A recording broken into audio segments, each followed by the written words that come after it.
halkan waa xaruntii lagu tababari jiray ciidamada xoogga dalka Soomaaliyeed. Xaruntan ayaa lagu magacaabaa Luglow oo waagii ay dawladdu jirtay inta ugu badan looga faa'iideysan jiray in ciidamada xoogga dalka Soomaaliyeed lagu tababaro.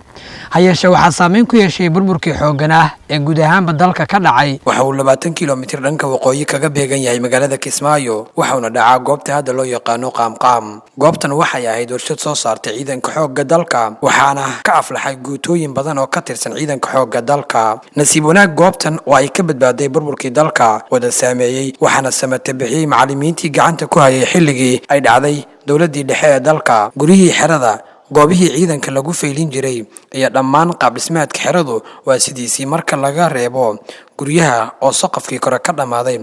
Wax kale oo cilad ama soo gaarin xeradan. Dadka deegaanka Qaamqaam oo ay hormuud u yihiin macallimiinta xerada maamuleysay ayaa ku guuleystay inay difaacaan xerada isla markaasna ilaaliyaan agabka dhex yaala oo ay ka mid yihiin dhirtan quruxda badan oo ka badbaaday dad rabay in ay jaraan kadibna dhuxul ka sameeyaan. علي فارح إسماعيل هذا هو قدوميها ديجان كقامقام وحو كمدا معلمينتي دوكسيغا توبركا ciidanka xoogga dalka ee Luglow wuxuuna inoo sheegay in muddadii dugsiga oo shaqaynayay ay soo booqdeen madax kala duwan oo kamid ahaayeen madaxweyne Maxamed Siyaad Barre, General Maxamed Ali Samatar, General Aadan Gabiyo oo soo noqday wasiiradii gaashaandhigga iyo mas'uuliyiin kale. goobtan aynu fadhino waa xeradii dugsiga ciidamada tababarka xoogga dalka Soomaaliyeed ee loo yaqiinay Luglow. Qaamqaam waa magac anagu aanu la baxnay intii burburkii aanu la baxnay weeye, ma ahayn magac ay horay u lahayd. meeshan magaceedu asalkeedu wuxuu ahaa dugsiga tababarka ciidamada xoogga dalka Soomaaliyeed ee Luglow iyuu ahaa.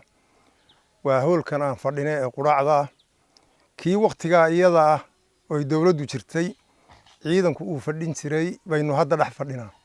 quraacdan waa meeshii ciidanku kulan barta kulanka u ahayd, madaxdu ku soo booqan jirtay, ugu qudbayn jirtay, ugu iman jirtay meeshii way.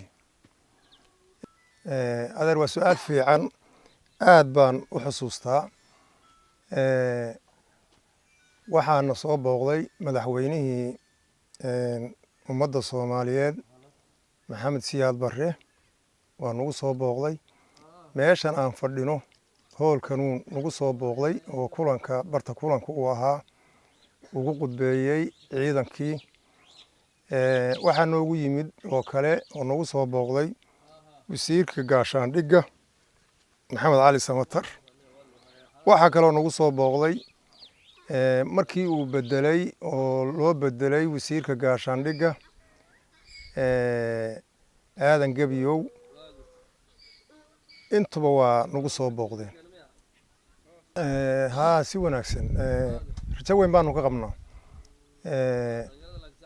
waa nagu soo booqday isaga oo wata qolo injineer ah, General Saxardiid waa noogu yimid oo isaga laftiisu asalkiisu uu ahaa dugsigan.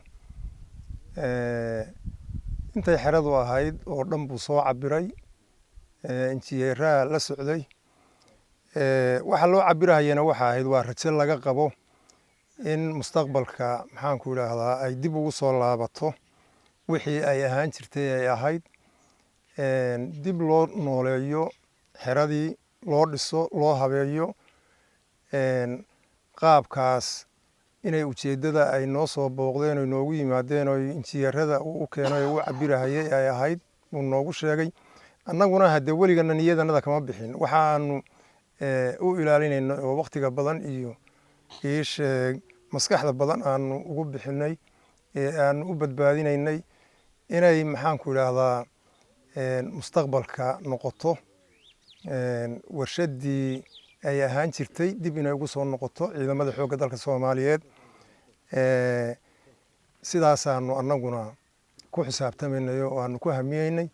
waxaana dadku wali ay sugayaan rajo u soo bidhaanta oo ah in ay Luglow ama deegaanka Qaamqaam ay ku soo noqoto sidii ay bari ama waa ahaan jirtay oo dib loogu soo celiyo tababaro ay ku sameeyeen ciidamada xoogga dalku. qaaradda Afrika ayay Soomaaliya bari hormuud u ahayd dhanka ciidamada marka laga hadlayo ayeeshee maanta taasi meesha waa ay ka baxday oo burburkii ayaa saameeyay Awil Cabdi Cabdullaahi Labaqiid Jubaland TV Luglow.